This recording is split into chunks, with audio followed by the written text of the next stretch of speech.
New intro. So much love and appreciation to those of you who have been with me for the 2 year period plus that I've been doing this.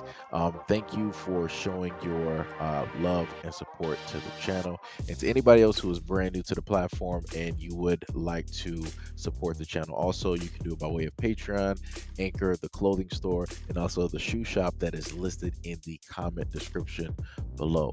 And again, thank you to any and all of you guys who have been here to support this channel during the 2+ year period. I wouldn't be able to do what I do every single day without you.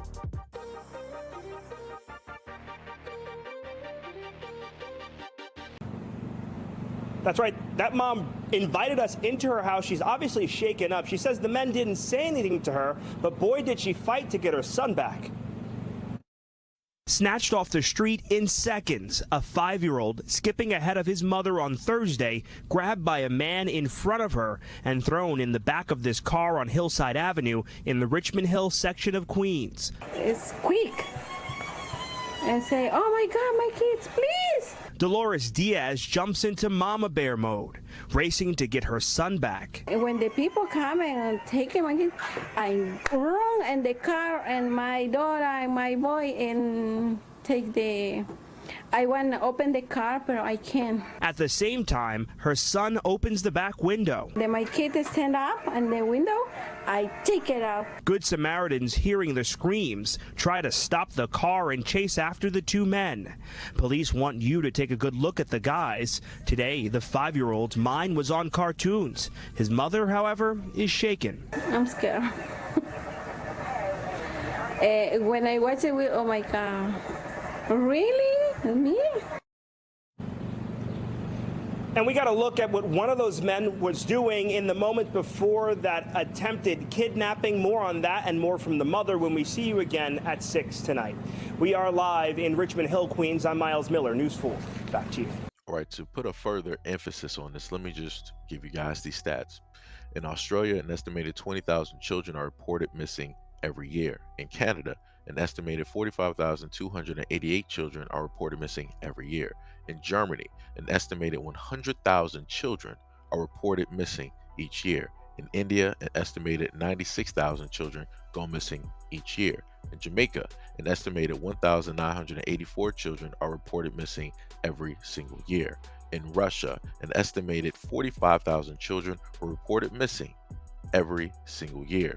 In Spain, an estimated 20,000 children are reported missing every year. In the United Kingdom, an estimated 112,853 children are reported missing every single year. Now look at this staggering number here.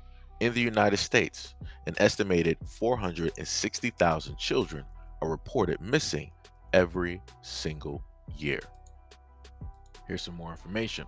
Family/parental abductions. An estimated 2,3,900 children were victims of family abduction in 1999. A family abduction occurs when a family member takes or keeps a child in violation of the custodial parent/guardian's legitimate rights.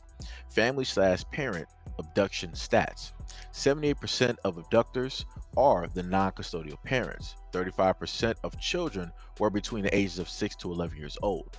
24% of the abductions lasted between 1 week to a month. 82% of abductors intend to affect custody permanently. 21% are other relatives. 42% of children were living with a single parent. 15% were living with other relatives/foster parents. 66% were taken by a male relative. Why do family members become abductors? 1, they are dissatisfied with custody decisions in court. 2, they have been denied visitation for not paying child support. 3, they are protecting the child and or themselves from abuse. 4, they are angry with the breakup of the relationship. 5, they are angry with the other parent's new partner/lifestyle. Non-family abductions and stereotypical kidnappings. An estimated 58,200 children were victims of non-family abduction back in 1999. Non-family abductions occur when someone who is not a relative abducts and detains a child without lawful authority or parental permission with the intention to keep the child permanently. In 1999, there were also 115 stereotypical kidnappings. A stereotypical kidnapping occurs when a stranger or slight acquaintance transport a child 50 miles or more from home and either kills the child, holds the child for ransom, or intends to keep the child permanently. Non-family abductions and stereotypical kidnapping stats.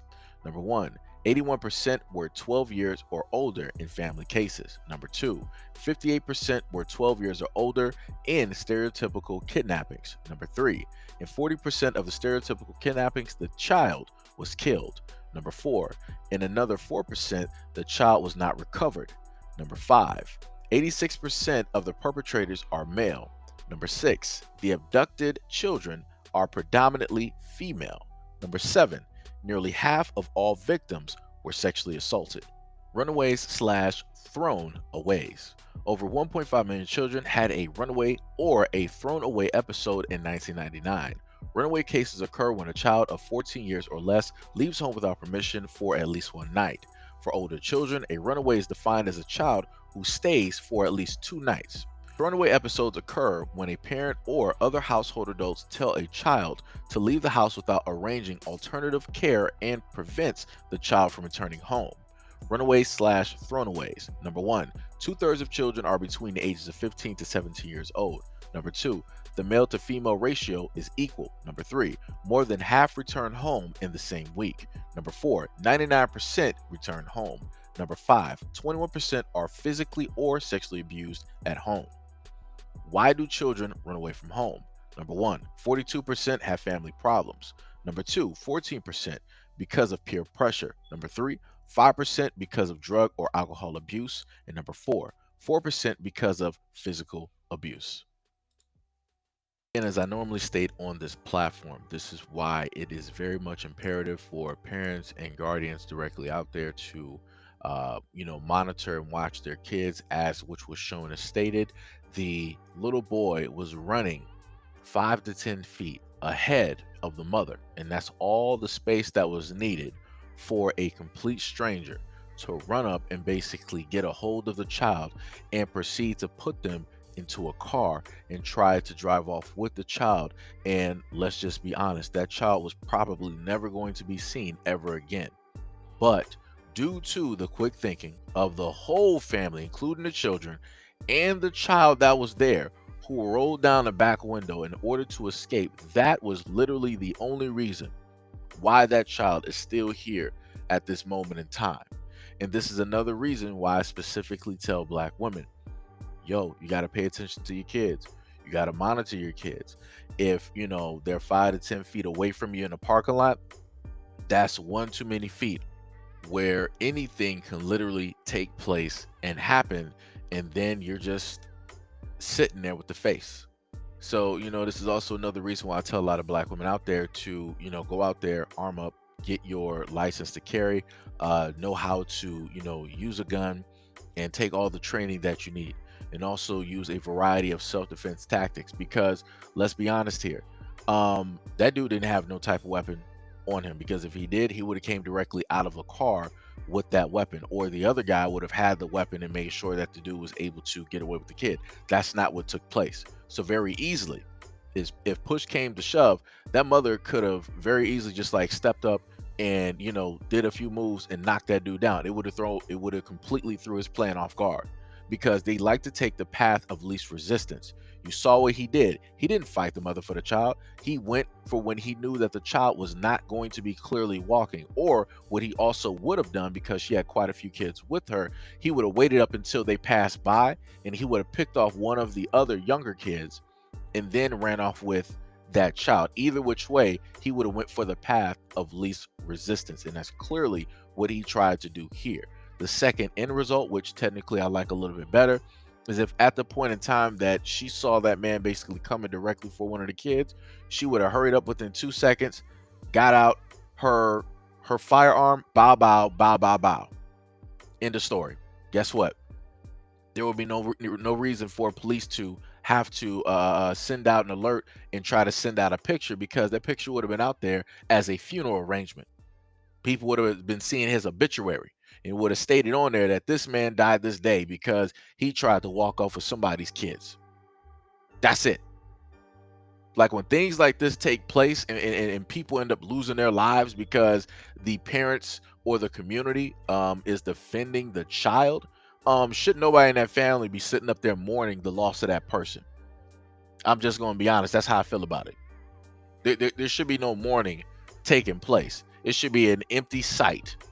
It should be an empty church, because should nobody want to be associated with an individual losing their life due by way of the fact that they decided that they wanted to try to kidnap a child? That's ridiculous. That's 100% ridiculous. But like I said before, everybody's their own person.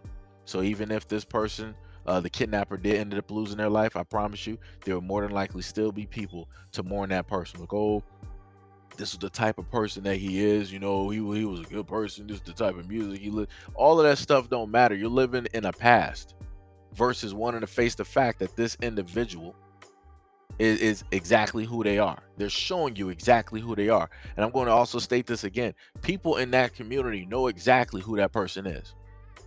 So for him to, at this point in time of me doing this video, I don't know if he was caught or not. So I'm just going off of the fact that they had to put out this alert. They had to put out the image of this person because they were not able to directly arrest this person.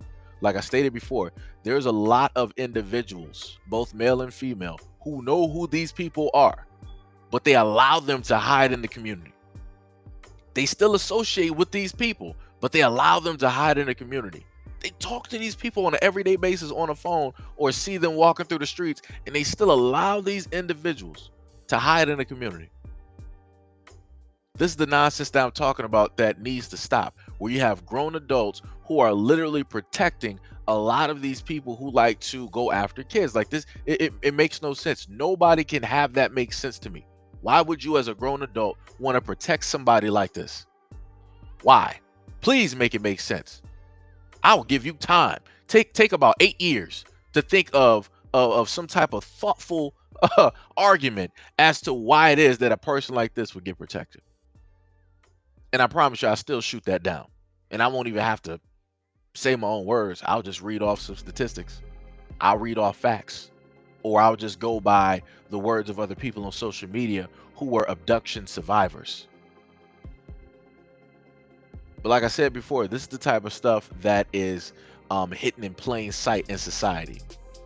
These are the things that, in a sense, don't really get highlighted and or talked about how many kids are basically runaways or throwaways, or how many children are actually abducted on a yearly basis, annually.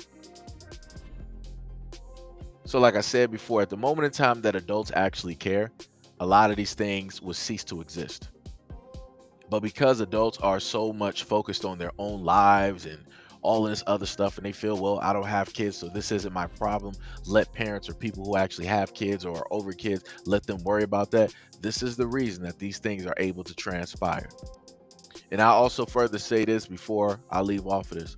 Much love and appreciation to the 3 men that tried to roll up to the scene and actually do something. They weren't aware of specifically what was taking place, but once they technically noticed, they in a sense tried something. I wish somebody would have had like a brick to, knock out a window so that it would be easier for the police to actually find them. But, it is what it is. But like I said, at the end of the day, let me know what you guys think about this video and everything that I stated in the comment description below. And as always, peace, love, and stay tuned for the next video.